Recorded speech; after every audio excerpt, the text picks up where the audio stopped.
வணக்கம் and welcome to Saranya kitchen. இன்னைக்கு நம்ம வெங்காயமே போடாத ஆம்லெட் எப்படி பண்றதுன்னு நம்ம பார்க்க போறோம். வெங்காய விலை அதிகமாயிட்டதுனால வெங்காயத்துக்கு பதிலாக நம்ம இன்னைக்கு காலிஃப்ளவர் யூஸ் பண்ணி நம்ம ஆம்லெட் செய்யலாம்.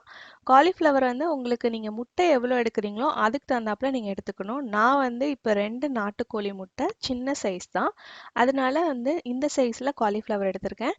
நீங்க கொஞ்சம் அதிகமா முட்டை சேர்த்தீங்கன்னா கொஞ்சம் அதிகமா எடுத்துக்கோங்க. காலிஃப்ளவர் துருவும் போது ரொம்பவும் பொடிசா இருக்கக்கூடாது, ரொம்பவும் பெருசா இருக்கக்கூடாது.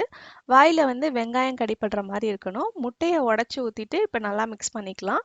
அது கூட உங்க காரத்துக்கு தகுந்தாப்புல பச்சை மிளகாய் ஆட் பண்ணிக்கோங்க, உப்பு ஆட் பண்ணிக்கோங்க, மிளகுத்தூளும் சேர்த்துக்கோங்க.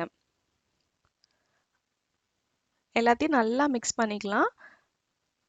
அதுக்கப்புறம் நான் ஒரு பிளாக் சால்ட் கொஞ்சமாக ஆட் பண்ணுறேன். இதோட ஃப்ளேவரும் டேஸ்ட்டும் நல்லா இருக்கும், டைஜஷன் கூட ரொம்ப நல்லது, அதனால நான் சேர்த்துக்கிறேன். இப்போ நல்லா அடிச்சிட்ட பிறகு இப்போ நம்ம தோசைக்கல் சூடானோடனே அதில் கொஞ்சமாக ஆயில் மேலே தடவிட்டு இப்போ நம்ம நல்லா அடித்து வச்சிருக்கிற முட்டை கலவையை நம்ம சேர்த்துடலாம். சேர்த்துட்டு இந்த மாதிரி ஒரு ஸ்பூன் வச்சு நல்லா ஸ்ப்ரெட் பண்ணி விடுங்க. இப்போ நல்லா ஸ்ப்ரெட் பண்ணி விட்டாச்சு. இப்போ நம்ம ஓரத்துலலாம் கொஞ்சம் எண்ணெய் ஊற்றிக்கலாம். ஆம்லெட்டை சுற்றி எண்ணெய் ஊற்றிடலாம். மீடியமான ஃப்ளேமில் குக் பண்ணுங்க. இப்போ நம்ம திருப்பி போட்டுடலாம்.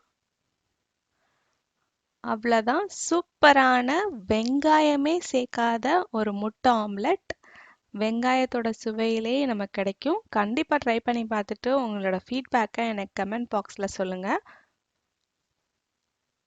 ஃப்ரெண்ட்ஸ், இந்த வீடியோ உங்களுக்கு பிடிச்சிருந்தா ஒரு தம்ஸ் அப் கொடுங்க. உங்கள் ஃப்ரெண்ட்ஸ் அண்ட் ஃபேமிலி கூட ஷேர் பண்ணுங்கள். மறக்காமல் சரண்யா கிச்சனை சப்ஸ்கிரைப் பண்ணிவிட்டு அதில் பெல் பட்டனை ப்ரெஸ் பண்ணுங்கள். அதில் ஆளுங்கிற ஆப்ஷனை செலக்ட் பண்ணுங்கள்.